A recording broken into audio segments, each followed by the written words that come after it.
Hello tout le monde, j'espère que vous êtes tous très bien et je suis ravi de vous retrouver. Après la vidéo sur les top films 2021, place au flop. J'en profiterai également, mais très brièvement, pour donner des nouvelles de mon site et les nouvelles chroniques qui ont été ajoutées et un chouïa de jeux vidéo. Sur ce, vous êtes prêts pour une bonne dose de mauvaise foi en parlant des flops 2021? Allez, générique.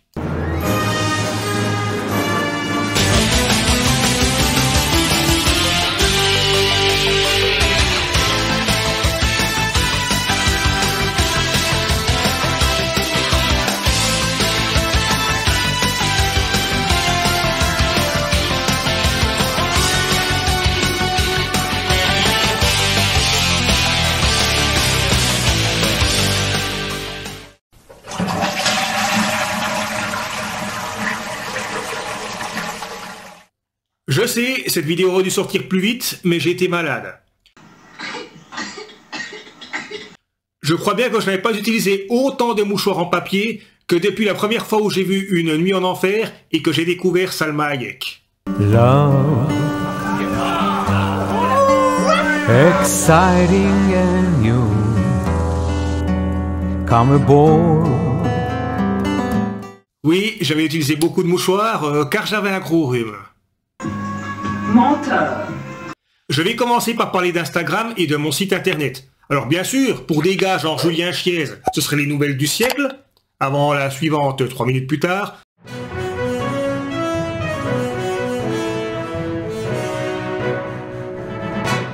Pour moi, c'est juste quelques petites infos. Alors oui, j'ai un compte Instagram et un site internet Cinémaster. Vous savez les deux trucs que j'affiche régulièrement? Oui, voilà. Juste ce qui est affiché ici en dessous, ces deux choses.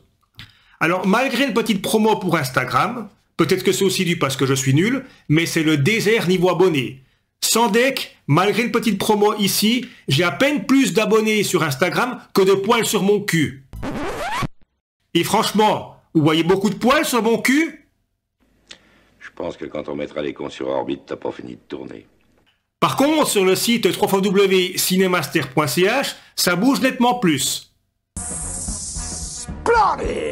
Depuis la vidéo sortie cinéma en octobre, 5 nouvelles chroniques sont arrivées et d'autres sont en cours d'écriture. On commence avec Les Mignons, un spin-off très drôle consacré aux étranges créatures gaffeuses et en forme de tic-tac, et où Stuart se la joue Eddie Van Halen.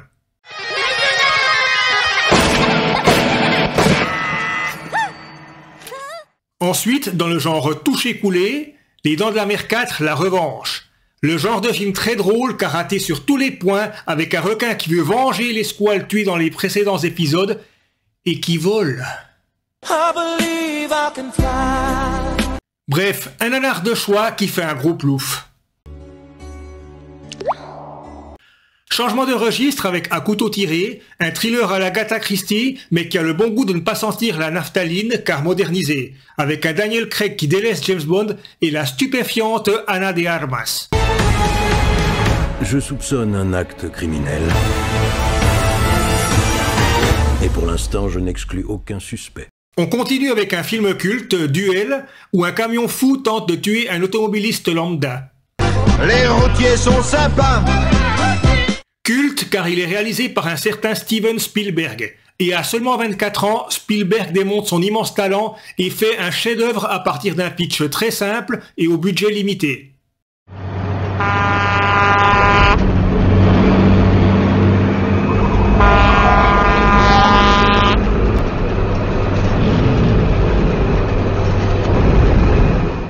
Enfin, Sans un bruit, un film d'horreur très original où pour survivre, on doit éviter de parler ou de faire le moindre bruit sous peine de se faire tuer par des monstres.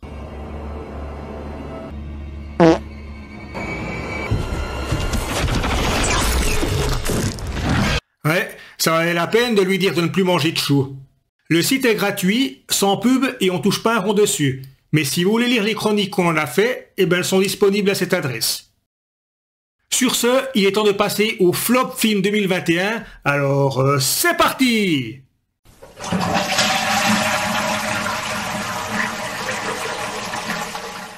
Pour les flops 2021, je n'ai retenu que 3 films. Oui, seulement 3. Si je n'ai pas eu l'occasion de voir tous les films qui m'intéressaient, j'ai choisi également de ne pas m'infliger des films comme Flasques qui furent mon oncle neuf, Les tutuches à mes mères, Space Cake, nouvelle bière, Godzilla versus Tête de Kong, Résidu puéril, Venom, le carnage du slip, ou encore Mortal Caca. Tiens, ça fait pile 10. Coïncidence ?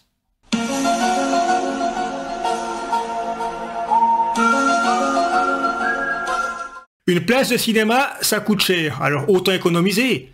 Ces films ont leur public, mais je n'en fais pas partie, c'est tout. Quoique, un Flasque et Furoncle neuf, ça peut être quand même un bon nanar. Les deux précédents volets m'avaient beaucoup fait rire, tellement c'était con, alors je pense que pour une diffusion télé, je me laisserai tenter. C'est pas faux. Bref, en me basant sur les films que j'ai vus, voici mon flop 3 2021.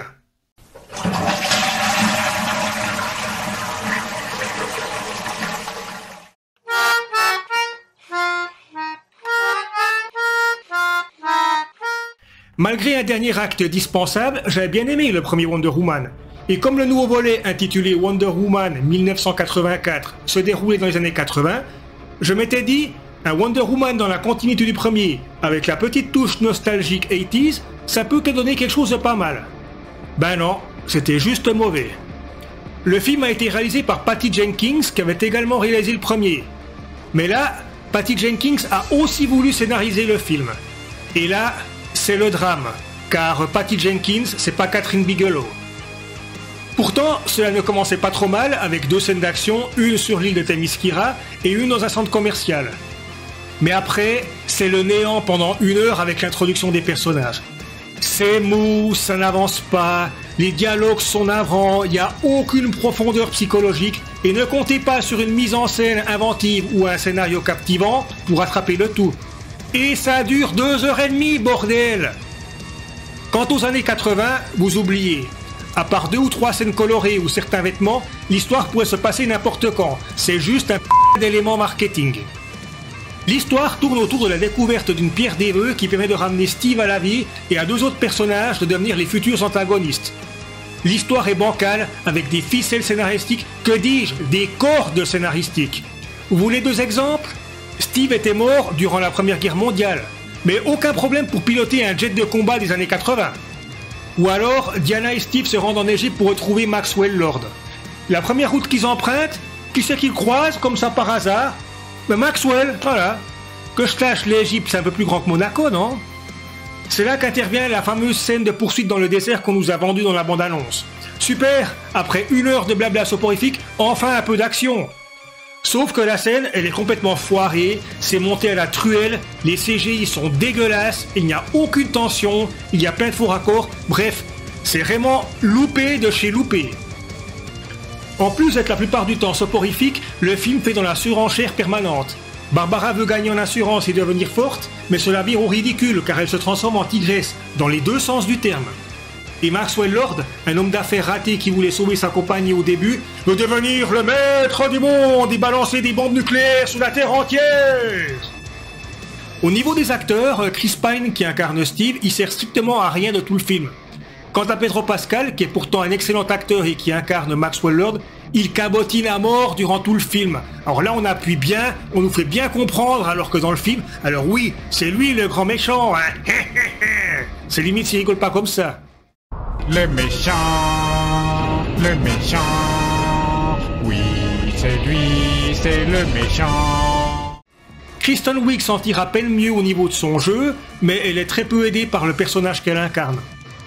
Enfin, en ce qui concerne Gal Gadot, je n'ai rien contre elle, et si elle peut donner le change au niveau des combats, il faut vraiment qu'elle prenne des cours de comédie, car là, les limites de son jeu sont vraiment flagrantes. Si dans le premier Wonder Woman, son côté ingénu passait, avec une Diana qui découvre le monde, là, ça ne passe plus. Être jolie ne suffit pas, il faut aussi pouvoir véhiculer des émotions, et vu les événements qu'il y a dans le film, Diana devrait vraiment être très triste, et franchement, je suis désolé, mais ça ne se voit pas, elle ne transmet pas cette émotion.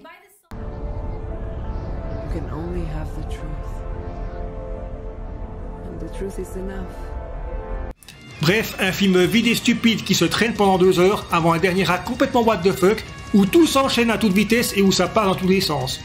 Diana qui se prend pour Superman et qui frappe des éclairs pour voler. Oui.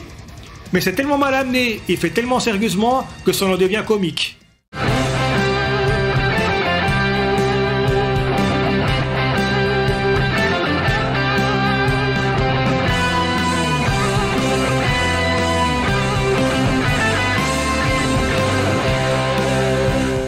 Deux points positifs pour finir, la musique de Hans Zimmer et le fait que je n'ai pas dû payer pour voir le film vu qu'on m'a prêté le DVD. Il y a un Wonder Woman 3 qui est en préparation, toujours réalisé par Patty Jenkins, et vu le fiasco du dernier, autant dire que j'ai peur. Dernier détail, le film a coûté 200 millions de dollars. Alors ça ne se voit pas, mais ça va être encore pire dans le film suivant.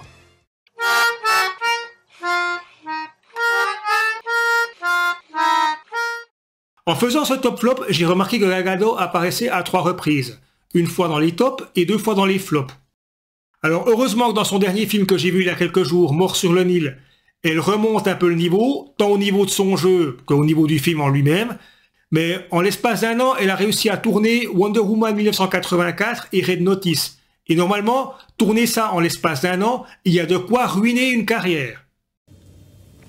C'est pas faux. L'histoire, c'est John Hartley qui tente d'arrêter Nulan Booth. Mais grâce à la magie d'un scénario à la con, ils doivent collaborer pour obtenir un œuf de Cléopâtre et arrêter la plus grande voleuse d'art, surnommée le Fou. Pourtant, comme pour Wonder Woman, le début à Rome fait illusion. Mais ensuite... Ce film d'action, aventure, humour pas drôle, merdique est le film le plus cher de Netflix et a coûté 200 millions de dollars. Il semblerait que Dwayne Johnson, Ryan Reynolds et Gal Gadot ont chacun reçu 20 millions de dollars.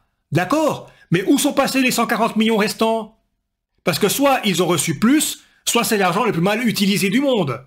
Le film aurait coûté moitié moins cher, même en étant mauvais, j'aurais encore pu comprendre. Mais là... David Koutenov. Même en n'ayant aucune attente, on est déçu car rien ne va dans ce film. Le scénario et la mise en scène sont claqués, les décors sont moches, la photographie et les effets spéciaux sont hideux, les scènes d'action à chier, l'humour pas drôle, la musique complètement passe-partout, et on voit à des kilomètres que presque tout le film a été tourné uniquement en studio. Histoire de rendre le film un peu plus humoristique, tu parles à bonne blague, on confie tout le boulot à Ryan Reynolds qui en fait des caisses. Le problème, c'est que c'est de l'humour pas drôle, voire crispant, et on a plus l'impression de voir une caricature de Ryan Reynolds, le genre de rôle qu'il a depuis 10 ans. D'ailleurs, pour parler des deux autres acteurs, Dwayne Johnson, il a l'air de s'en foutre, mais complètement, et Gal Gadot, elle essaie de jouer une femme fatale, mais sans succès.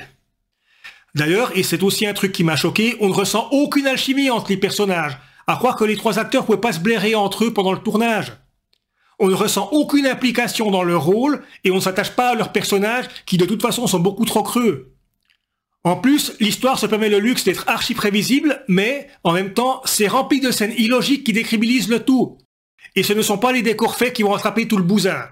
Rarement vu une jungle qui fasse aussi faux, une chute d'eau aussi artificielle et un éclairage aussi merdique. Quant à la musique et aux scènes de bagarre ou d'action, mais c'est d'un nul. Vous ne me croyez pas? Allez, extrait. Vous allez forcément finir avec des menottes au poignet. Arrêtez, gênant. Il est vraiment gênant. Je vous en prie. Arrêtez-moi. Je suis juste là pour l'œuf, en fait, donc je vais...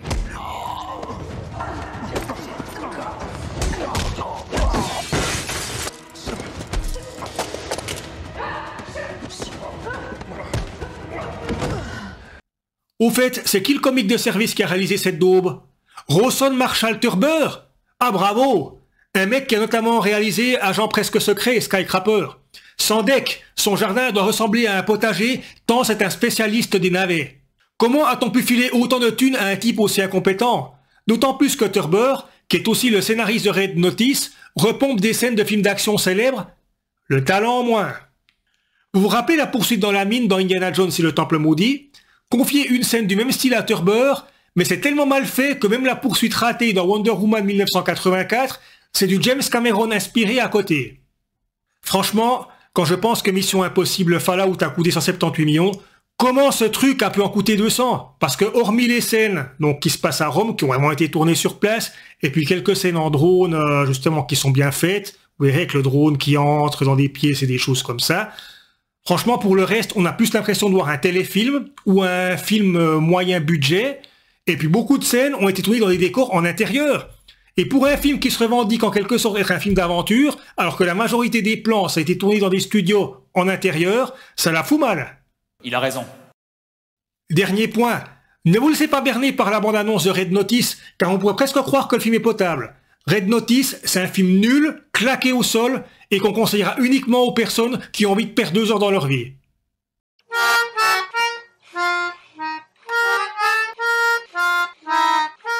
Oui, il y a pire que Red Notice, et là, on tient les troncs purulents, le navet d'or 2021, Thunder Force.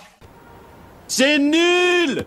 De loin la pire bouse sortie en 2021 que j'ai vue. Pour moi, jusqu'à présent, quand on disait Thunder Force, je pensais à des shoot'em up mythiques sortis sur les consoles de Sega avec une bande son d'enfer.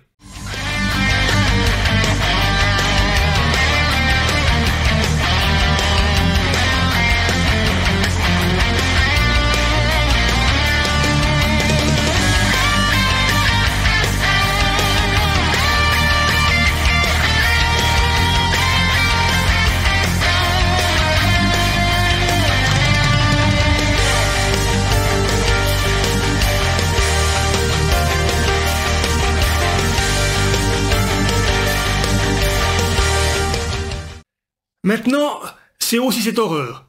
Thunder Farce, oui plutôt. Et c'est même pas un nanar. C'est un navet premium et le regarder, ça ressemble à une punition. Car je vous promets, il faut s'accrocher pour regarder ce truc jusqu'à la fin alors que ça ne dure que 1h45. Quoique, dans mon top 3, il n'y a pas que des nanars, juste des navets. Je rappelle la différence. Un nanar, c'est un film tellement mauvais qu'il en devient ridicule et drôle, comme par exemple les films de Chuck Norris. Braddock, je vous préviens. Attention où vous mettez les pieds.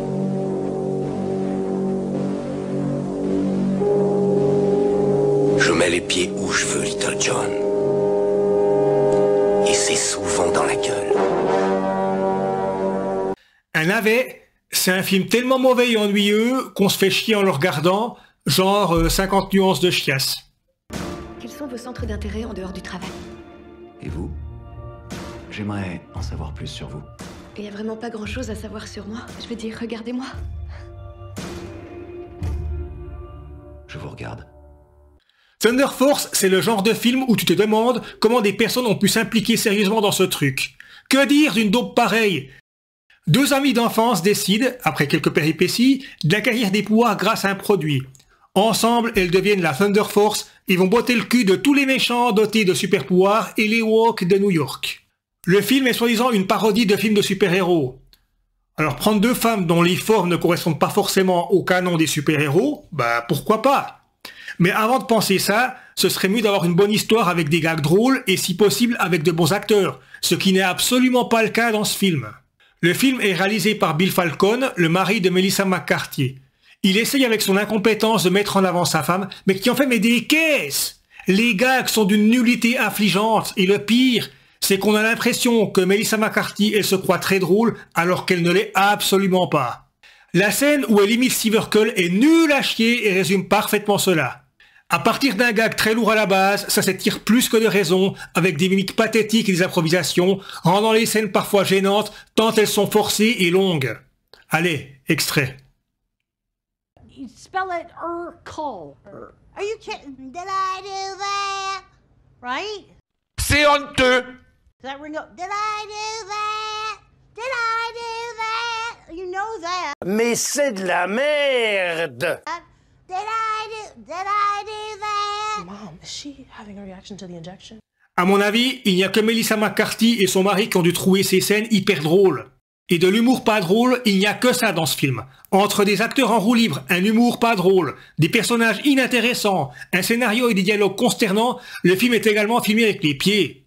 Et pour l'action, les scènes sont peu nombreuses et très courtes. On pourrait croire que je suis de très mauvaise foi et que je déverse mon poison.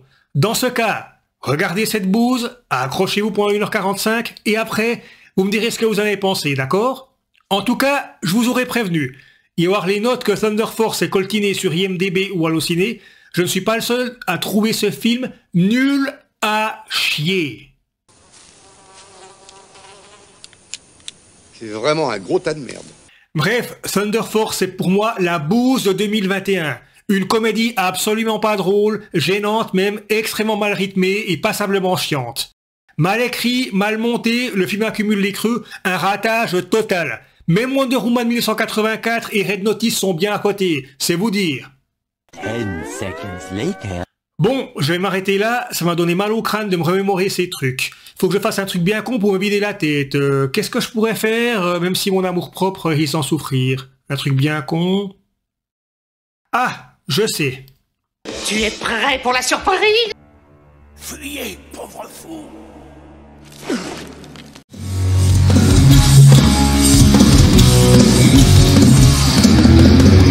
Denver, le dernier dinosaure, c'est mon ami et bien plus encore. Denver, Bioman, défenseur de la terre. L'aventure est sur ton chemin, il suffit de tendre ta main.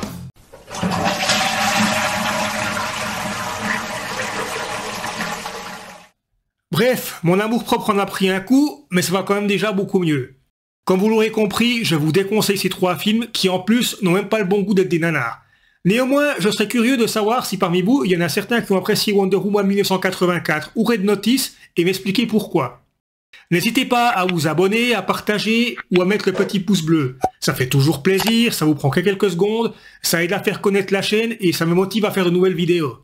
Juste avant de terminer, sous l'onglet communauté, j'avais lancé un sondage pour vous demander quel style de vidéo vous vouliez voir après donc celle-ci. Donc ce sont les jeux vidéo qui l'ont emporté, donc pour la prochaine vidéo, elle sera consacrée à 2 jeux sur PlayStation 4, des jeux de niche, mais de qualité. N'oubliez pas que vous pouvez laisser un message, une question, une suggestion ou une insulte dans l'onglet commentaires ici en bas. Sur ce, portez-vous bien, ne cessez pas de rêver et à bientôt pour une prochaine vidéo. Ciao!